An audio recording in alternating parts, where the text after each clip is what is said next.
बिहार में 2 सीटों पर होने वाले उपचुनाव को लेकर सियासी पारा चढ़ा हुआ है। दोनों सीट जेडीयू की विनिंग सीट है और शशि भूषण हजारी और मेवालाल चौधरी के निधन के बाद ये सीट खाली हुई है। बेशक सिर्फ 2 सीटों पर उपचुनाव है, लेकिन ये उपचुनाव सभी पार्टी के लिए प्रतिष्ठा का प्रश्न बना हुआ है। सबसे पहले बड़ी चुनौती नीतीश कुमार के लिए है कि वो ये दोनों सीट जीतकर अपने साख को बरकरार रखें। इसलिए जेडीयू ने अपने स्टार प्रचारकों की लिस्ट जो जारी की है, उसमें सभी बड़े नाम शामिल हैं। सबसे ऊपर जेडीयू के स्टार प्रचारकों की लिस्ट में आपको नीतीश कुमार का नाम नजर आएगा। उसके बाद राष्ट्रीय अध्यक्ष राजीव रंजन सिंह का नाम है और फिर कैबिनेट मंत्री आरसीपी सिंह का नाम है और चौथे नंबर पर उपेंद्र कुशवाहा का नाम है। सिर्फ जेडीयू ही नहीं, उपचुनाव को लेकर आरजेडी का खेमा भी उत्साहित है। विधानसभा चुनाव में 75 सीट जीतकर सबसे बड़ी पार्टी बनने में कामयाब रही आरजेडी इन दोनों सीटों को जीतकर अपनी सीटों की संख्या बढ़ाना चाहती है। इसलिए उपचुनाव से ठीक पहले कांग्रेस से फ्रेंडली फाइट के लिए भी तैयार है।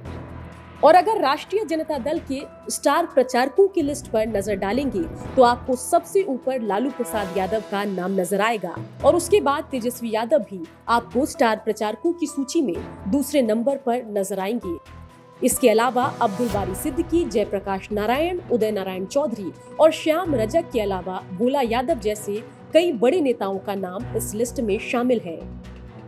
आरजेडी के अलावा कांग्रेस पार्टी भी उपचुनाव के बहाने अपनी खोई साख वापस पाना चाहती है। इसलिए आरजेडी से मनमुटाव का जोखिम उठाकर भी दोनों सीट पर उम्मीदवार उतार चुकी है और साथ ही अपने स्टार कैंपेनर की लिस्ट भी जारी कर चुकी है।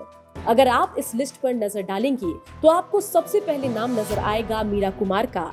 इसके अलावा तारिक अनवर, भक्त चरण दास, मदन मोहन झा, अजीत शर्मा जैसे पुराने धुरंधर बिहार के नेताओं का नाम भी इस लिस्ट में शामिल है। वहीं अगर आप लिस्ट में आगे देखेंगे तो आप पाएंगे कि कन्हैया कुमार का नाम भी इस लिस्ट में 17वें नंबर पर है। इसके अलावा हार्दिक पटेल, जिग्नेश मेवानी जैसे राष्ट्रीय स्तर के बड़े युवा नेता भी आपको उपचुनाव में कांग्रेस के लिए प्रचार करते नजर आएंगे। जेडीयू, आरजेडी और कांग्रेस के अलावा एलजेपी रामविलास भी उपचुनाव की दोनों सीटों पर अच्छा प्रदर्शन करना चाहती है। 2020 के विधानसभा चुनाव में अच्छा प्रदर्शन करने वाली एलजेपी इस बार भी चाहती है कि चिराग की अगुवाई में बेहतर प्रदर्शन करे। 2020 के विधानसभा चुनाव में तब की एकजुट एलजेपी ने 6 से 10% के आसपास दोनों सीटों पर वोट हासिल किया था। इस बार भी अगर आप एलजेपी रामविलास के स्टार प्रचारकों की लिस्ट देखेंगे तो आप समझ जाएंगे कि प्रचार को एक बार फिर से चिराग पासवान लीड करते नजर आएंगे। सिर्फ एलजेपी ही नहीं, उपचुनाव के मैदान में प्लूलर्स पार्टी भी अपनी किस्मत आजमा रही है और साथ ही स्टार प्रचारकों की लिस्ट भी जारी कर चुकी है। इस लिस्ट में सबसे ऊपर प्लूलर्स पार्टी का चेहरा पुष्पम प्रिया चौधरी का नाम है। खैर, उपचुनाव का मंच सजकर तो तैयार है।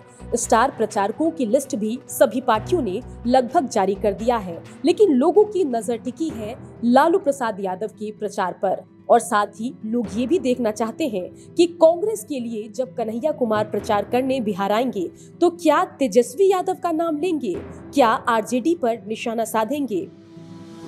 खैर, इन सवालों का जवाब तो 20 से 22 तारीख के बाद ही मिलेगा और नतीजे 2 नवंबर को आएंगे। लेकिन देखना अहम होगा कि जनता की पहली पसंद आखिर उपचुनाव में कौन बनता है।